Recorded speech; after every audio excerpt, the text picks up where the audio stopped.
Deixa a vida me levar. Sou feliz e agradeço. Olá, família PT, boa noite.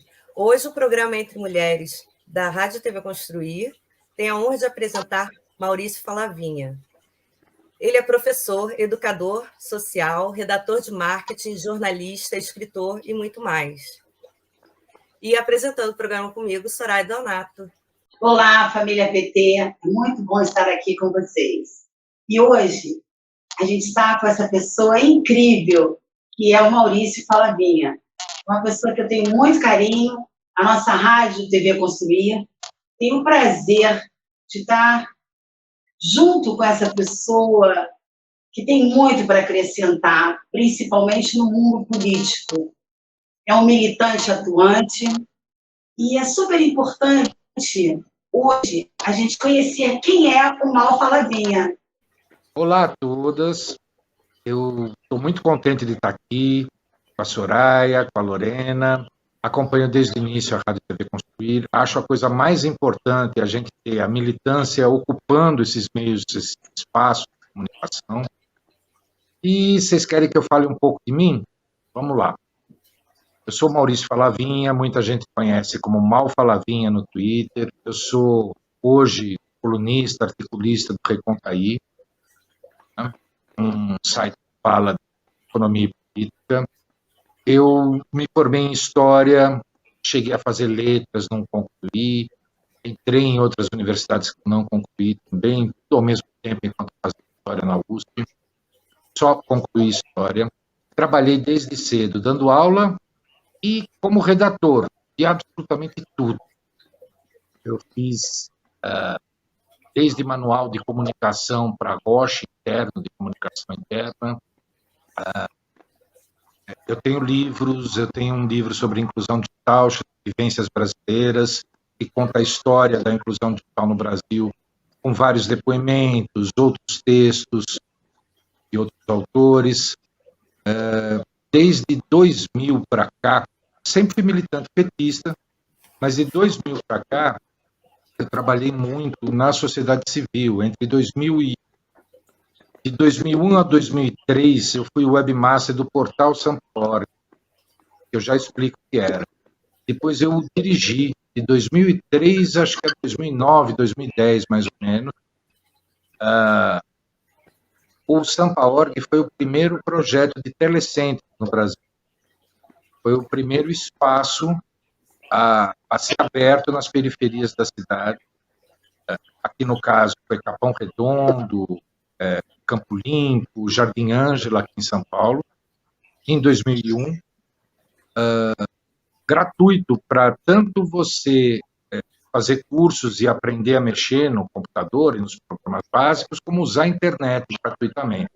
E fazer projetos comunitários utilizando essas ferramentas. Então, logo de cara, em 2001 mesmo, além de abrir os primeiros 10 telecentros, depois 20 ao todo, nós montamos uma agência de notícias comunitária, montamos uma cooperativa de suporte e manutenção de redes, fizemos vários projetos junto a entidades da sociedade civil,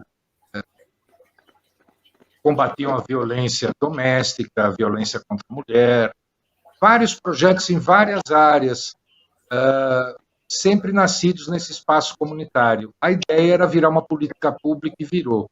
Quando a Marta virou prefeita de São Paulo, ela abriu mais de 150 telecentros pela cidade inteira. E isso se espalhou pelo Brasil. Nós fomos os primeiros, demos consultoria também em Porto Alegre, que abriu os seus telecentros. Virou uma política pública que foi bem produtiva e comum em várias capitais, em vários estados do país, até o primeiro governo Dilma, o segundo governo Dilma, já tudo estava muito confuso, derrocando. Tinha um grande projeto do governo federal junto à sociedade civil, chamado Telecentros PR, isso miou, né? Com o golpe, com tudo. E eu trabalhei também nessa área de inclusão digital e de educação popular em Porto Alegre, junto aos maristas. Eu morei 5 anos em Porto Alegre. Lá escrevi outro livro sobre tecnologias sociais e dos próprios maristas, da solidariedade marista, da ação social marista. Tinha vários projetos pelo estado do Rio Grande do Sul. Voltei a São Paulo em 2015. Eu já tinha trabalhado como redator de marketing, como redator de maneira geral, como educador social de maneira geral, em vários projetos. Eu escrevi, junto com mais 3 pessoas, um livro sobre redes e ruas, um projeto do Haddad.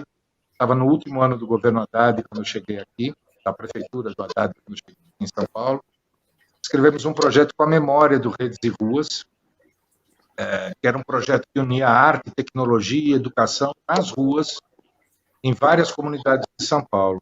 Nós resgatamos esse projeto, eu escrevi esse livro, e eu fiquei ainda um tempo, eu trabalhei um bom tempinho também na comunicação da Norte Energia, de Belo Monte, do projeto das condicionantes sociais e ambientais de Belo Monte. Eu escrevia sobre o que estava acontecendo. Passei um período difícil, depois do golpe, porque não havia mais projetos sociais. Também o meu nome foi ligado à esquerda de alguma forma e pouca gente contratava. E aí, de repente, sai na Folha de São Paulo uma lista dos principais influenciadores e eu saio na boquinha do peixe à esquerda. Bem na boquinha, não tinha ninguém mais à esquerda. Os 1000 principais influenciadores de redes sociais. Eu falei, agora eu não arrumo mais emprego nenhum mesmo, né? Acabou minha carreira, eu não sei o que eu vou fazer. E foi justamente por conta disso que acabaram me chamando, um projeto do FENAI, novo, tinha um blog chamado Recontaí, e me chamaram para escrever texto, e eu vou fazendo isso cada vez mais. Eu escrevo artigos, eu divulgo outros artigos, e tenho escrito agora de 2 a 3 por semana, 2 mais curtinhos, um mais longo. Mas já fiz muita coisa na vida, inclusive uma coisa que eu sei que a Soraya quer que eu fale, eu não quero nem falar, mas eu falo. Se ela está pedindo, eu falo. A fotografia, a gente quer saber sobre a fotografia. Por que você abandonou a fotografia? Porque quando a gente trabalha a escrita, eu penso em Sebastião Salgado, que foi para mim, um ícone, né? Nessa parte de fotografia. Ele consegue retratar a essência do que ele fotografa. Então, eu acho que esse caminho... Eu vou contar essa aventura pela fotografia. Olha só que coisa linda esse livro. Eu era molecão, eu tinha 20 anos, 21 anos. Estava terminando a faculdade, tinha terminado a faculdade, tinha acabado de terminar, fiz um curso de fotografia profissional no Senac, né? E como eu sou um senhor idoso, não existia fotografia digital, tá? Era tudo analógico. Então, eu usava principalmente PB, eu adorava manipular o filme, a fotoampliação, eu adorava aquele negócio de estourar os grãos, de usar a luz de diversas formas. Tudo isso hoje é um processo muito diferente. Então, para começar, eu já sou um dinossauro, porque eu nunca trabalhei na época com fotografia digital. Fiz o curso, abri um estúdio com mais 2 pessoas, uma virou cineasta e o outro já era fotógrafo profissional, fotojornalista. Fizemos muitas fotos de moda, desfile, books, ao mesmo tempo também muita propaganda, fizemos até outdoor de produtos. Eu fiz muito... Era uma área que eu tinha relação, isso eu não contei, eu era também garoto, eu fiz o único dicionário de artistas plásticos do Brasil, que é o Júlio Lousada, eu fiz 2 ou 3 edições. Então, as biografias de autores, de pintores, escultores, gravadores, são minhas em 3 anos aí, que eu não vou rememorar aqui. Aproveitando essa ligação, eu fiz muita foto de exposições, de quadros, livros que os autores iam expor as suas fotos, além de comentar o seu processo artístico e tal. Fiz bastante disso. Como todo mundo que se aventura por essa área, não era o que eu gostava de fazer. Isso era para ganhar dinheiro. O que eu gostava de fazer era sair pela rua e fotografar gente e cenas urbanas. Eu fazia isso com muita frequência, em todo o espaço livre que eu tinha.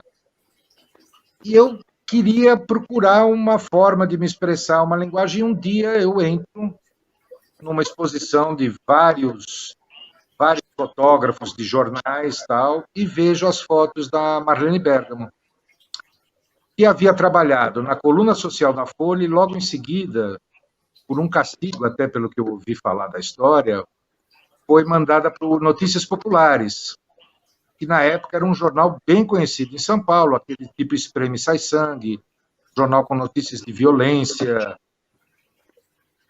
O que a Marlene Bergamo fazia? Na coluna social, fotografando festas de ricos, ela usava uma grande angular, deformava toda aquela elite que parecia todo mundo vampiro ou monstro. Naquelas festas chiques. Parece que ela fotografou um amigo dos Frias e exigiu a cabeça dela, mandaram ela para Notícias Populares. O que ela fez com cenas de crime ou cenas de dor humana, de gente na fila de emprego e tal? Ela criou verdadeiras obras de arte. Trabalhou a luz e trabalhou... Cada foto dela era um quadro. Então ela refletia a pobreza com uma linguagem, a riqueza com outra. Eu voltei para casa e simplesmente desisti de fotografar, porque tudo que eu queria fazer já estava pronto e eu fiquei embasbacado com aquilo. Eu falei, quer saber, eu escrevo e fotografo, eu vou só escrever. Desisti de fotografar na época. Depois veio fotografia digital, tudo, e aí eu nem me atualizei, eu nem continuei mais por esse caminho. Então, essa parte de fotógrafo foi uma coisa bem experimental na minha vida, que durou uns 2 anos. E hoje... Bom saber isso. Eu acho importante você retomar isso e rever isso. Isso é uma experiência que, na minha visão, enquanto psicóloga, é importantíssimo, porque é um diferencial. E isso está dentro de você e você tem que rever isso. Adoro cinema, artes plásticas, até hoje gosto muito, mas eu prefiro, nesse caso, escrever sobre isso. Eu não me aventuro mais a trabalhar com imagens. Não. Nunca diga nunca, é. Então, Mal, eu estava pensando aqui, você, sendo um professor de história, você vai ter muito que falar no futuro. Como é que você vê isso tudo? Há o positivismo aí na história.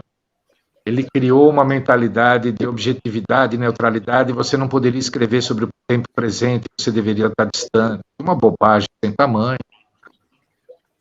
Mas a neutralidade e a objetividade, elas foram praticamente excluídas como algo sério da metodologia científica de qualquer área. O único lugar que ainda as pessoas repetem neutralidade como algo meritório, como virtude, é jornalismo. E a gente sabe que é o último espaço que vai ter neutralidade ou objetividade. A gente está vivendo um período que eu acho que muita gente tem escrito bem a queima-roupa, no calor da hora, né, como se diz,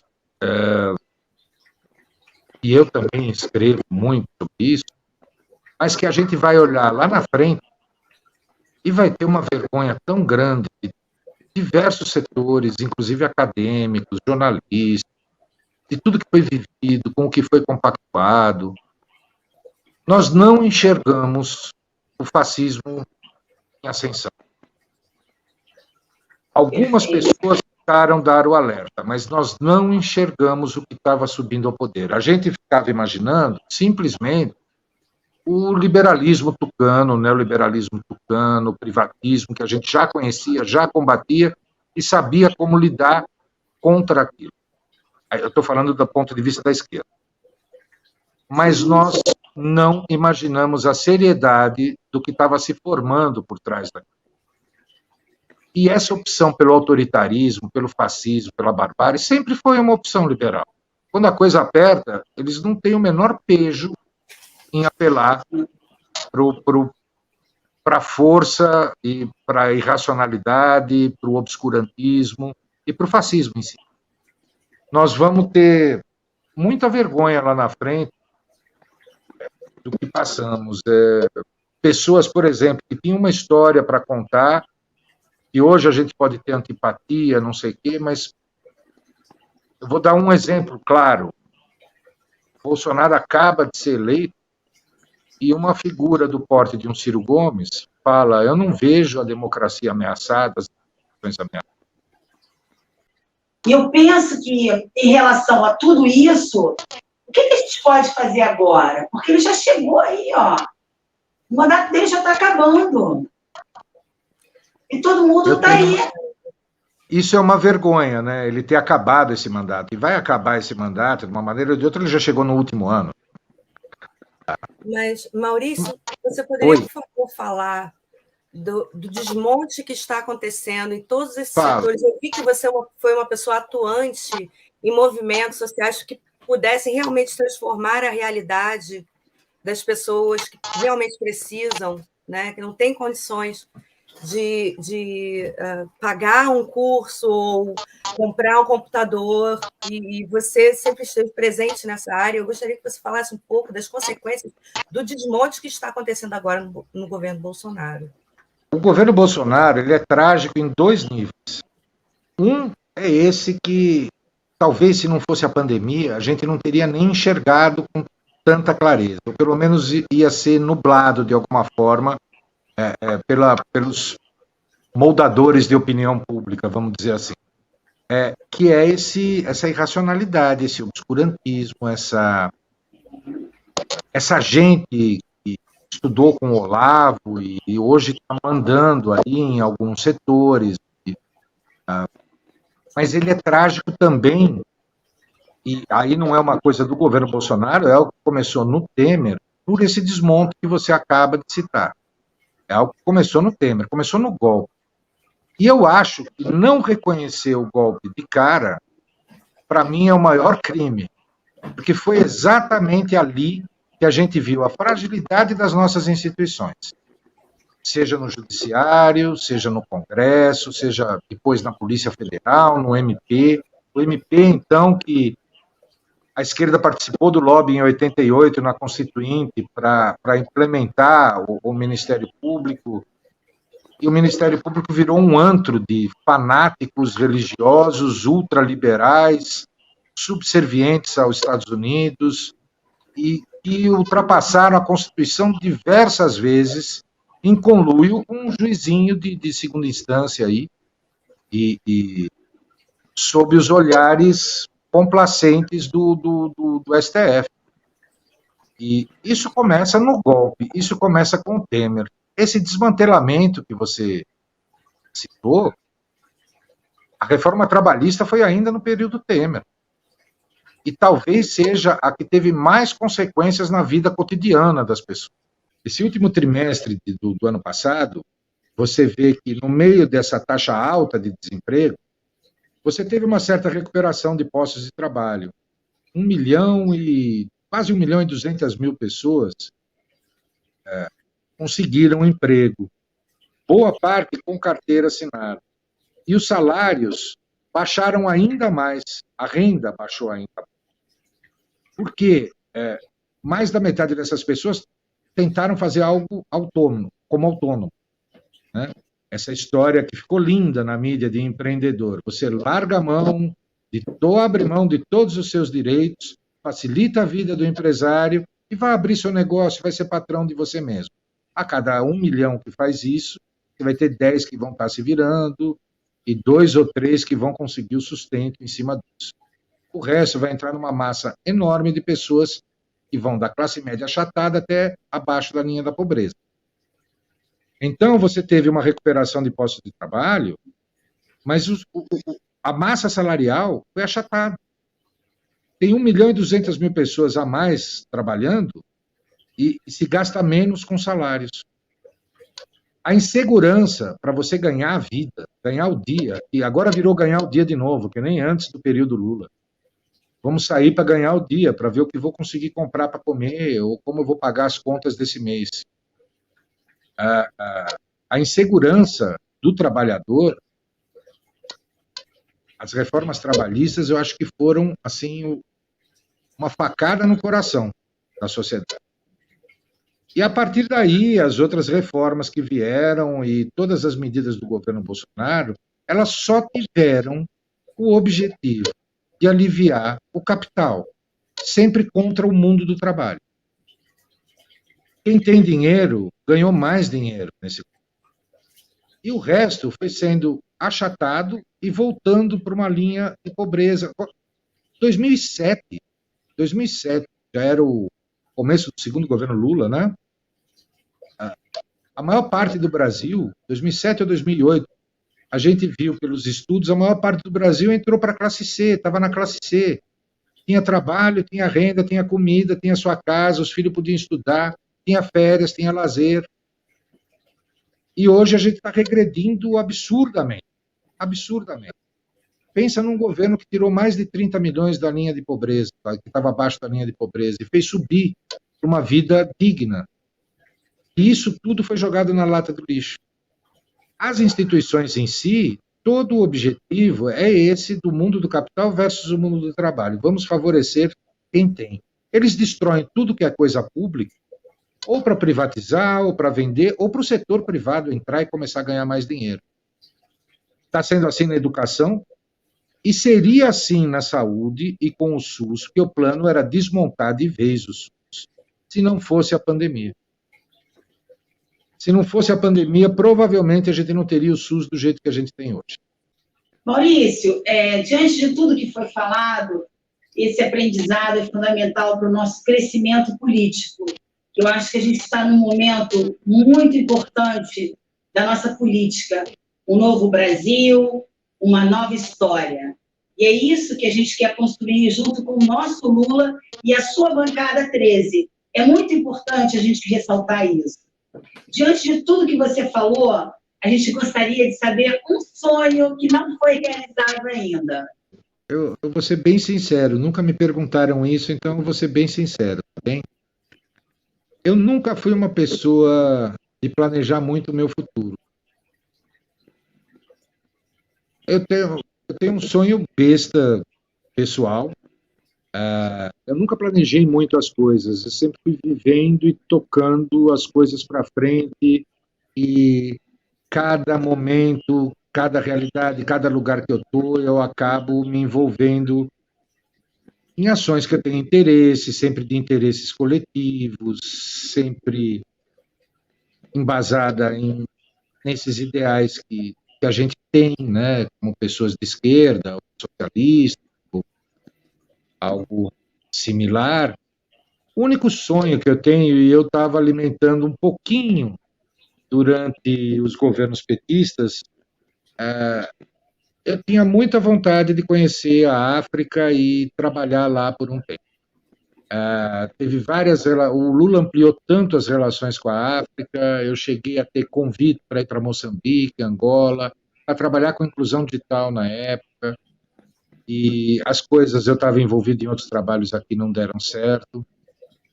Eu tenho muita vontade disso ainda, de ir para o continente africano e morar um tempo, trabalhar um tempo com as coisas que eu sempre fiz por aqui. Então, eu tenho um sonho esse. Então, muito obrigada pela sua participação, Maurício. É sempre um aprendizado. E a gente gostaria muito de agradecer essa família PT que está aí com a gente. Muito obrigada, Mal. Beijo. Beijo. Foi um prazer e uma honra ter você aqui no nosso programa. Até a próxima. Um beijo. Até a próxima. Beijo. Eu que agradeço. Família PT. Eu que agradeço vocês, e muito mais do que sonho, é uma esperança que a gente constrói. Vamos pôr o Lula, sim, no final desse ano, e uma bancada bem melhor do que essa última. Por mim, a minha visão é 13 de cabo a rabo. Bem? É Lula. Família PT.